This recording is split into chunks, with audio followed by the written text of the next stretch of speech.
Welcome to the Bruno Mattei Show on the second of the Caligula ripoffs. Better. And better. I liked it. Yes, Nero was zany.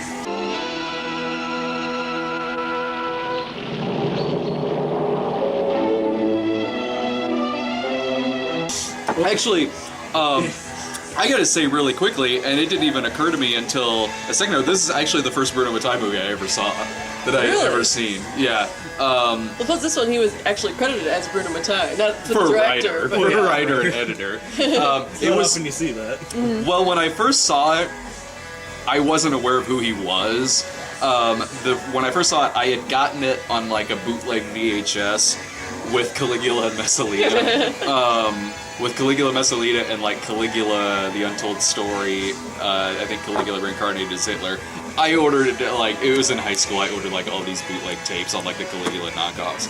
So this was the first one that I ever saw. The first one that I saw knowing who he is was Hell of the Living Dead.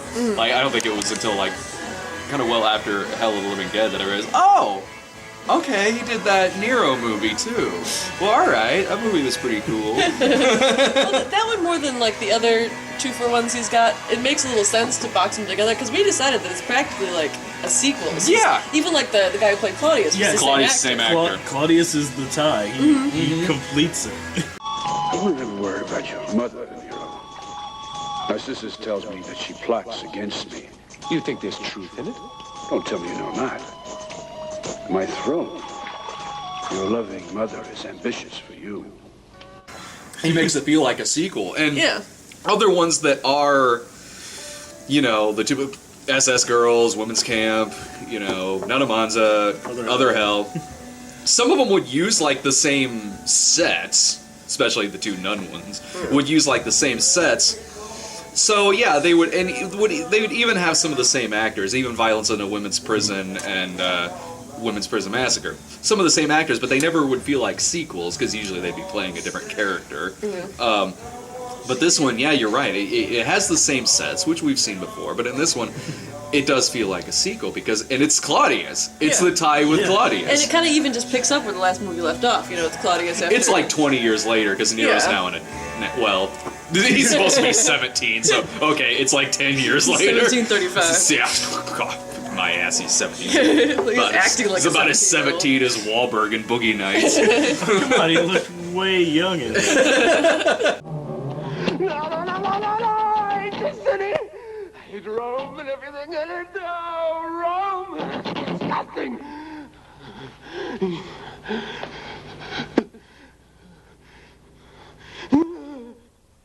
But yeah, I mean, this one, yeah, I mean, lending to that, you know, the fact that they were still the same sets. Yeah.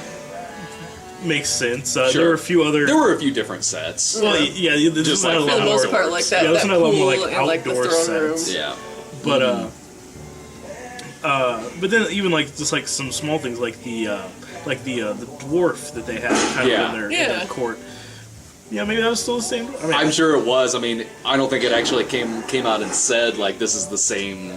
But this is the same one. But I mean, it's clearly the same. guy. This is clearly the same type of character. Yeah, well, it's so like he was more also or less. he was like a combination in this one of his character in the first one, and also that Dancy Prancy albino chick. Yeah. His job was to kind of like goof around in the background during the more serious scenes. So yeah, he's more or less playing the eunuch. Same actor. Eunuch. Same. Yeah. And actually, this one explains how he was. Backstory. Gave him a backstory. Gave him. Albeit slightly stereotypical dialogue, but Oh god, I can't remember what he said. it was like the worst. accent. He called her voice acting ever. he called him master, but said it like, "Boy, thank you, master." yeah. Antrobus. What is you desire, master? One of these days, I'll really have your balls cut off. Could you be so cruel, Lord? I might not. Might not. So like it gave him a backstory and explained like how he's a eunuch, but is still able to get it up. I think that Nero like snuck him in with testicles and was like using it against him as blackmail. Yeah, and it's like here, sleep with her. Aha, I caught you. it's about and even like there are some actors from Caligula and Messalina, like Caligula from Caligula. And Yeah, Messalina. it's like the captain of the guard. He's the head of the Praetorian Guards, and he's essentially playing Kyria. So like, fucking Caligula standing right behind him. So like he turns up in it again, and it's a different actress playing Agrippina. Yeah, that was like the one big one that just kind of threw me. Was like they couldn't get the same girl. Well, it kind of made sense because they had to get somebody who looked old enough. Fair enough, but at least of the same hair color. Oh yeah, I mean, she looked for a second there. I thought it was the same actress who played Messalina. Yeah, see, that's what I thought at first too. I was like, wait, I thought they killed Mess. Whatever. Yeah. What troubles you, dear heart? I'm in the grips of a dark depression, Mother. Oh, no, I don't feel like nibbling your nipples now. Why not? I think that Messalina is in this movie somewhere, but honestly, one of the complaints about it is that there are like 3 main characters that are women that are brunettes. Most of the time, I couldn't tell them apart. Yeah, I could only tell Pompeia, and that was the... She was like blonde. Yeah, she was the blonde one. Yeah, but like Messalina, see, I'm getting confused now. But like Nero's mother, his wife, Octavia, and one other random person that he's sleeping with, all different actresses, but long brunette hair. There are scenes where he's like sleeping with his mistress in it, and for about the first half of the scene, I thought it was his mother until he calls her by the other. It's not a mistake to make because he had just slept with his mother at the scene. Yeah, but they look so much alike. If only I could copulate with a goddess. And then at last I could finish an ode. But Nero... That'll do. I think there was even a scene where his wife was sleeping with like a chambermaid that looked identical to her. I'm like, yeah. So, I thought that was his mother that she was sleeping with in that scene. could have been. Everyone was sleeping. Yeah. Could have been. It very well could have been. For all we know, it's one of these actresses playing Nero. He was great. I mean, he delivered this fucking movie. He made this movie as entertaining as it is. I mean, I like it. Daffy Duck style performance. Really crazy, zany playing as like this big man-child, honestly. I mean, he's basically playing the part as a little kid.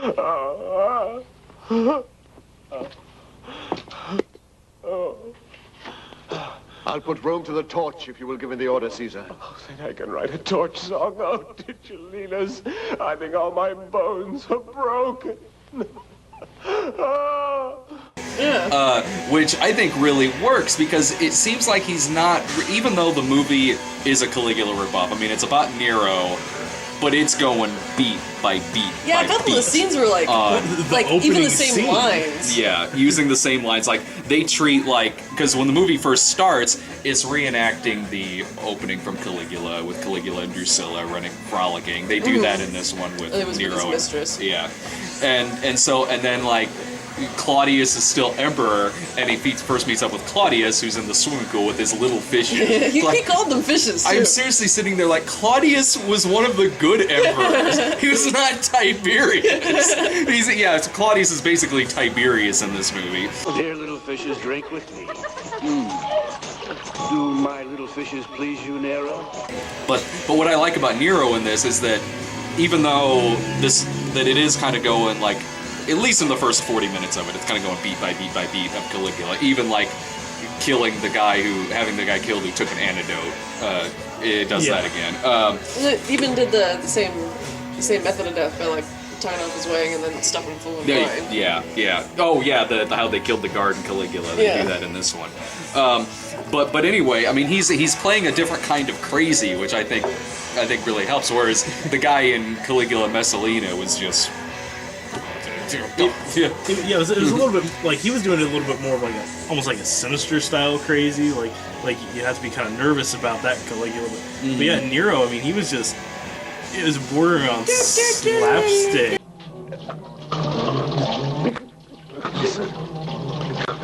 Don't you think it's amusing? As soon as his bladder's full, it'll be like a toad with his belly ready to burst.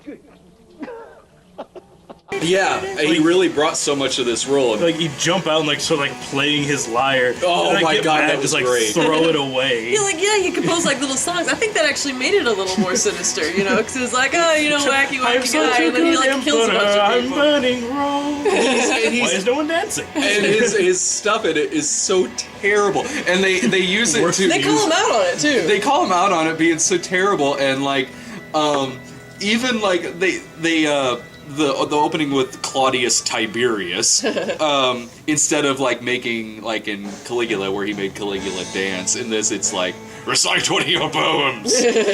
O she-wolf of Rome, who suckled our forebears, thou art our true mother, the goddess of all. And instead of calling him Little Boots, they call him like Little Copperbeard. Do not call me that. I like too how touching he was about those damn poems, because that one scene where he wanted to kill his wife. Yeah. So he blackmailed his eunuch into sleeping with her, and he's like, "This is fine, this is fine, this is fine," and then she like does some offhand comment like, "This is helping me forget how terrible my husband's poems are." And he like bursts into the room and starts screaming at the both of them. Sacrilege! You dare to insult the greatest poet in the world? Caesar. Have you forgotten all I've done for you? Loved and protected you as a devoted husband should, and now you betray me with such words. Oh! I don't. It's hard for me to describe how great his awful poem music is in this. I don't know how to, because really it's a combination of what he's saying and the dub actor. The dub actor does a great job in this, and it's bizarre because when he's reciting these musical poems, the dub actor does a great job of trying to act like he's not really trying, because he's kind of, which comes across in what is being said in these poems, because it's like what you just said, like Rome is burning. I didn't even I really am think about it. fleeing. The city is flaming, the populace flees, the fire is gaining. Very, very folksy sounding. Yeah. But yeah, the dub actor did a really good job of like matching the voice to like Yeah. the shenanigans that he was actually performing. Yeah, oh yeah, he really did. And plus, Piotr Stanislav, is that it? Yeah. AKA Rudy Adams. Over the city an eagle takes wing, while down in the circus an emperor will sing. While holding his harp and plucking the string, he studies his subjects doing their thing. And he just gave like a really great physical performance. I think like if I wanted to see like anybody else in this role, I would have gone with Gabriel Carrara. We've seen his shenanigans enough. No, we haven't. That would have been going back to Sinister again. Oh, that would have been great. You get like fucking Carrara in this movie. Oh, yeah. Man. I would like to see him try to play Caligula.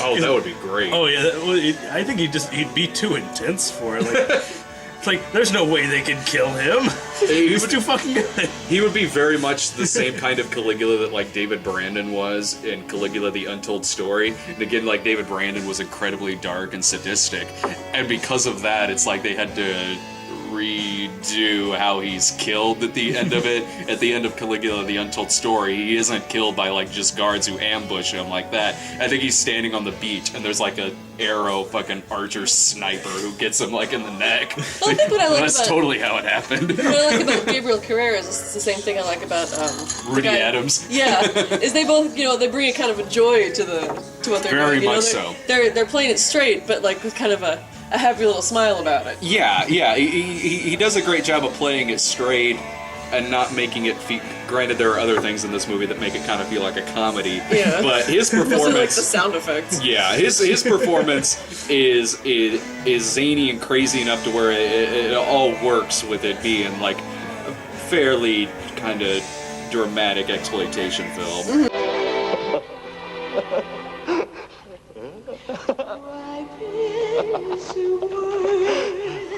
And even like the little quirks he had, like with his little magnifying glass ring thing on there, just always looking at shit through it and stuff like that. Several of the camera angles, like it kind of like puts that ring in front of the camera. Yeah. She's just blurry as hell when that happens. Well, he's crazy. Well, speaking of like the certain elements that make this movie a comedy, we have to discuss. Yeah, we do. Him. There was like 3 parts in this movie where like he had a brilliant idea, and so he's running through the building trying to find who was it? Pompeii. Yeah, Pompeii gets to her room and she's like having sex with someone. The music's like womp womp. Pompeii. Pompeii. It's like it's this Goofy is like like he gets up there, like looks through the window, is like so defeated. It does it like 3 times in it, and it's always the same camera angle too. Yeah. It's always the same camera angle. He's so joyous about something, and he's gotten inspired. He's like he wants to be with her, or he's finally figured out like a new poem or something. And it's the same angle, and she's always with a different guy every time. And it's just like, wah, wah, wah. Pompeii. Pompeii. Pompeii. Pompeii. Pompeii. And these scenes aren't followed up on either. It isn't like he goes in there and yells at her. Wanders off. Yeah, he just wanders off and does other shit. I guess she's busy. Yeah. Pompeii. Tigelinas. Oh, Pompeii. Tigelinas. Sacred flame of Vesta. And it's pretty surprising how much sex she seems to have in this movie. Yeah. Considering how she doesn't even come in until after halfway through the movie. You know, Which is funny considering how The alternate title is like Nero and Pompeii. Yeah. Orgy of Flesh or something. Shit. An orgy of power. Well, shit, I mean, even Messalina came in at least about 20 minutes into it. Fucking Pompeii comes in an hour into the movie. I She forgot came in she was... briefly and then left again for an And hour. I didn't even realize that was her when she came in. I kind of forgot that it was supposed to be like a companion story here. Like I just thought it was just Nero at a point. Like, Well, it pretty much is. I mean, it's sort of like Nero and the Whores on- of Rome. Well, honestly, it's like if they called them calling this Nero and Pompeii would be like if they called Caligula and Caesonia. Yeah. You know what I mean? So it's less Nero and Pompeii, more Nero and also Pompeii. Yeah. Like 2 separate stories that happen to like Featuring Pompeii. Yeah. My husband, Rufio, is afraid he may have struck your sacred person, Caesar. I'm sure Rufio knows full well who it was he struck, and yet he still lives on to recount it. Oh, please forgive him, Caesar, or the heart that lies in this tender breast will burst. It's one of the best, like in these Caligula knockoffs like this. It's his performance in this is by far, I think, the most entertaining of the knockoff movies. I mean, David Brandon in Caligula: The Untold Story was more of like a McDowell type, where it was played very serious. Granted, the movie's definitely exploitation, but I mean, the David Brandon performance was very dark and very serious. Yeah, this one is. It does kind of take away from some of the tone that you would figure, though, for something about Nero. I honestly, I haven't really seen hardly anything else featuring, Nero as a big character. But just the fact, like dude was supposed to be like the Antichrist, like the original Antichrist. Well, he fed all the Christians to the lions. Yeah, as a lark, as like something to do. Like it wasn't like he premeditated. No, it did. It's like she's like, movie. well, there are these new people. They worship one god. He's like, Well, he needed his scapegoats for the fire. Scapegoats for the fire on Rome, and they're like, Christians were- maybe you should kill the Christians. He's Yeah. like, that's a brilliant idea. Yeah, And they got mad about it, and he couldn't understand why. that's right. it was a beautiful plan. I don't know why everyone's so against it.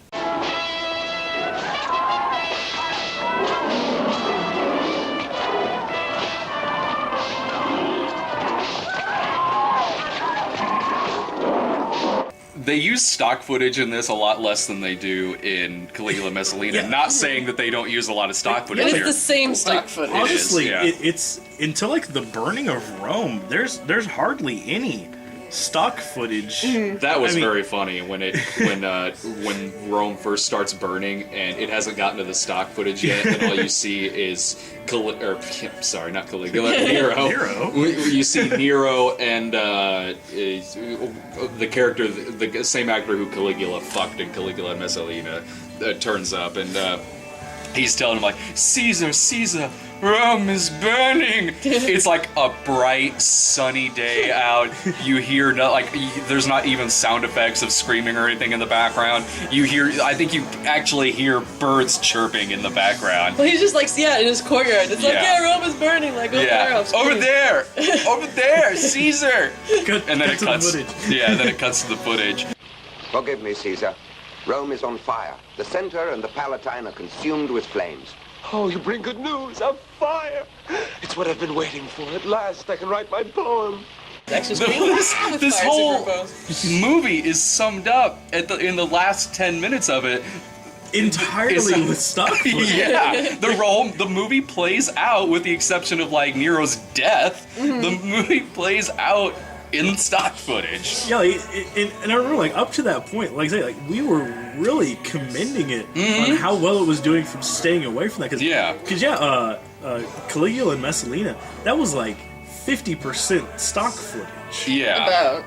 But then this one, it gets like the final act, and there's like, fuck it, we ran out of film. Just start looping the other stuff in. This is neither here nor there, but I gotta mention how annoying I found Pompeia's death in this movie, because it was so just like off. He knees her in the lady bits and she falls over and she's dead. And I had assumed, and then he just wanders out of the room.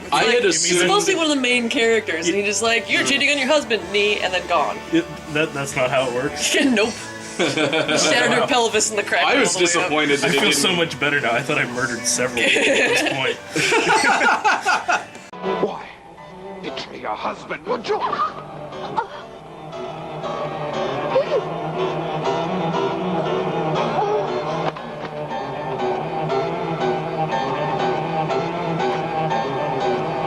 I was just disappointed that it didn't do the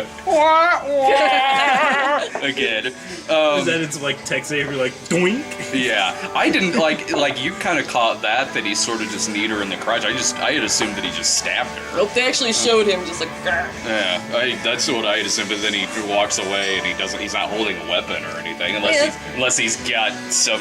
I don't know, shards sticking out of his knee or something. It's kind of the same way that happened with Claudius.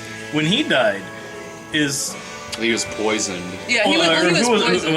Who was it I was thinking of? Somebody was like punched, and okay, well he's fine. And then like it pans over, like covered with blood. I'm like, okay, well I guess I had a knife. So strike me here, in the stomach, and do not hesitate.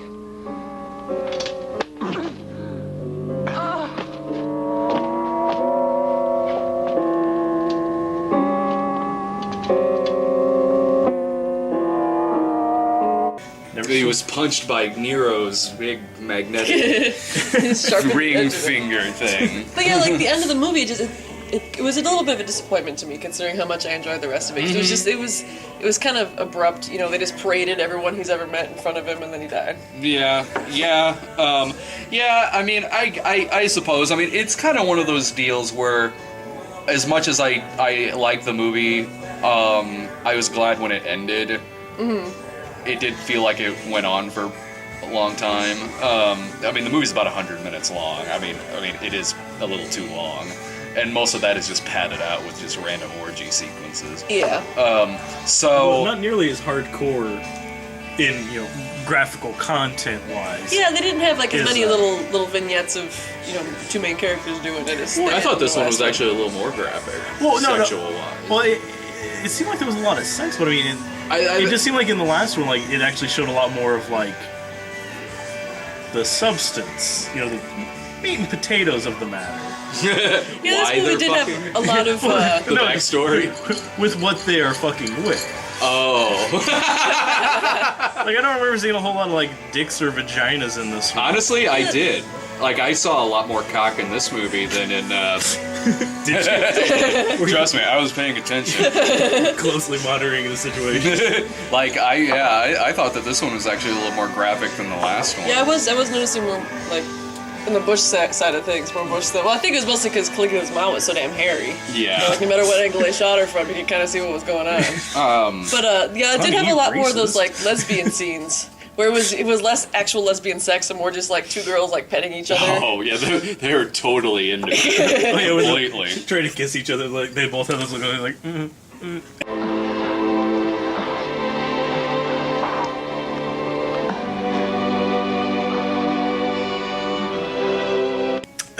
Might as well have done that scene in a treehouse.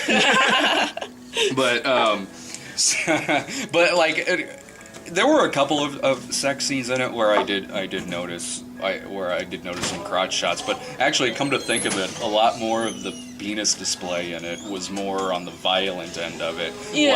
Like, oh God, his poor husband-wife. His husband-wife. Well, yeah. As far as like violence visited upon a member. Yeah. Yeah, there was a lot more of that. I mean, it reenacts the wine sequence, but also, yeah, we've forgotten to touch upon this. Where poor husband-wife. Oh my God. Yeah, Caligula. The sound effect. I'm sorry, I keep saying Caligula.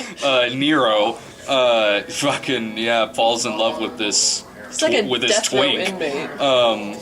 The one you're looking at is Xenophonte's son.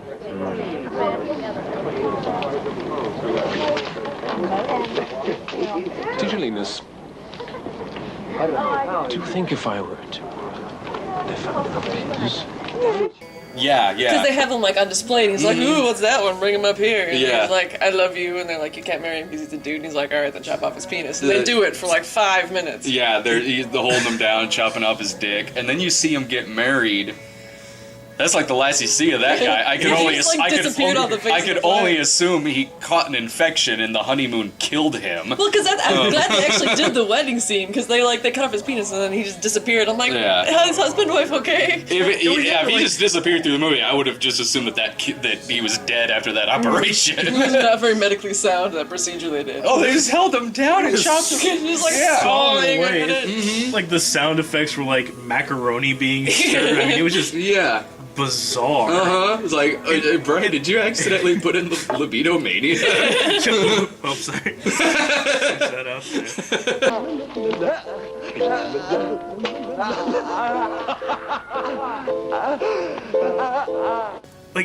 there. This scene takes forever. Well, it's a very long procedure.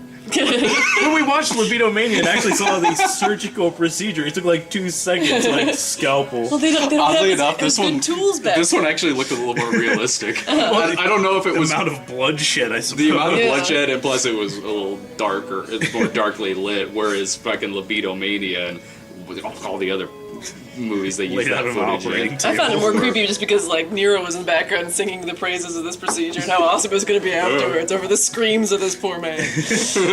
My chick has no dick. Why are you not rejoicing? Oh my God! I want like a soundtrack of all of his little musical numbers in this. Not but a sacrifice wrought and forgotten when we sip the wine, red as blood divine. Holy crap! Rome is burning, the people flee. The people are The fires are gaining. Fires are gaining. I'm gonna wait to hear that one. Oh wait, hold on, it's my mom. Oh my God, I want that ringtone. Holy crap, me too. I really do. And I think that this one was just primarily just a lot better than Caligula Messalina, because it was just much more of a straightforward movie. Yeah, it didn't have all the weird little subplots. Yeah, there was a lot of subplots in Caligula and Messalina, and this one, like I was saying, was a subplot in Caligula and Messalina. Yeah, and I didn't think the guy who played Caligula and Messalina was all that entertaining. He wasn't. He was boring. But so there was that mixed in with other shit. I'd rather be watching I Claudius. I fucking love I Claudius. But yeah, this one, it feels just more like a straightforward Caligula ripoff, and it does it well. I mean, it hits on a lot of the right moments from Caligula to make it pretty entertaining. Britannicus, I'm sure you've taken an antidote.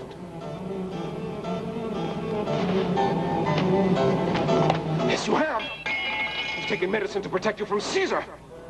Was it we noticed that we think that a lot of it was actually shot in the same room? It was. Well, because, if you notice, the throne room has, the black marble and the staircase, and then the pool room has a pool and then a black marble staircase. So I think that it was just 2 halves of the same room, that one half was a swimming pool and one half wasn't.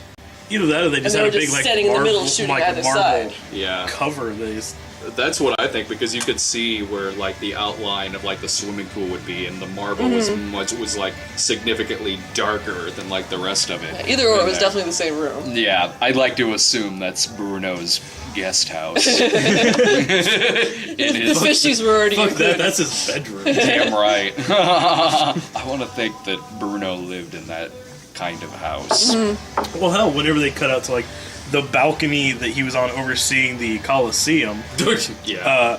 I like to just assume that was his backyard. Because seriously, if they had panned any lower, you would have seen his gardener out there. Yeah. That was in no way ancient Rome, like red brick all laid in there. They just like put like Sam the Eagle up on the mantle. Yeah, they kept like cutting to him like he meant something too. That's right. It's very We're all important. weirdos. I just figured too, like that giant eagle they probably just took from one of the sets of the old Nazi movies. I assume, like, I'm sure if it panned over to the left anymore, we'd have seen that same exact picture of Hitler. This Time magazine cover. His photo. Time magazine cover. You see like Gabriel with his big onion hat, just like waiting in the wings. Yeah. You know, honestly, that's really what that kind of made me think of whenever they were up on that balcony. Was when he's in a. I'll be a judge and executioner. When he's up there doing his little sermon, it is very much a similar shot. My buddy! Ah!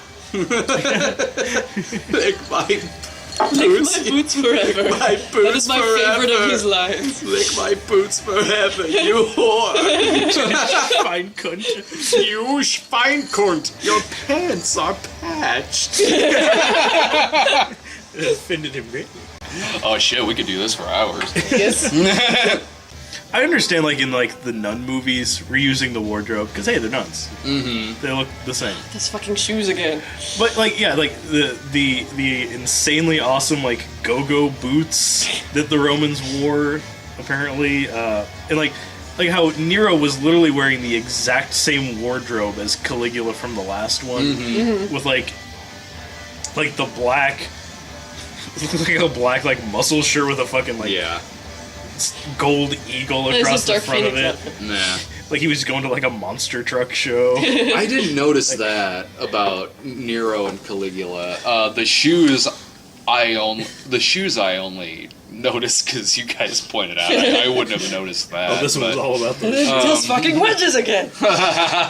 That didn't really bother me. I mean, they used the same everything else. I don't know. It seemed weird to me, like scenes where Nero was standing there with you know the guy that played who was it Gino Torrini that played John Turner. John Turner, who played Caligula in the last one. You know, like they're standing there in the same scene as like, well, he's wearing your clothes now. That's just weird. Like I have to assume like after each take they're like, all right, you get the black one and. Oh, yes, I'd forgotten. Do you still love me? You know I do, Caesar. Then you could sacrifice yourself for me. You realize that the Praetorian Guard would rebel if I took the responsibility. Don't forget, Caesar, that they know perfectly well that I acted on your orders. Take this I like back to of think they did that on wardrobe purpose, you know, like the shadow of Caligula was looming over as Emperor. Well, but then that makes the title weird because it should have been like Caligula reincarnated as the head of the Praetorian Guard, Which that title overseeing Nero's army. That title doesn't even make sense anyway. I mean, Caligula reincarnated as Nero. The two of them were alive at the same time. Very true. I think he like zapped into the baby when he died, like in Ghostbusters 2. Yeah, that's true. Caligula, the Peter. scourge of Cutback. Yeah, it was Peter McNichol the entire time. Now it all makes sense. Now, if you'll excuse us, we have to leave because coming up soon is the finale of Lost. Don't get us wrong.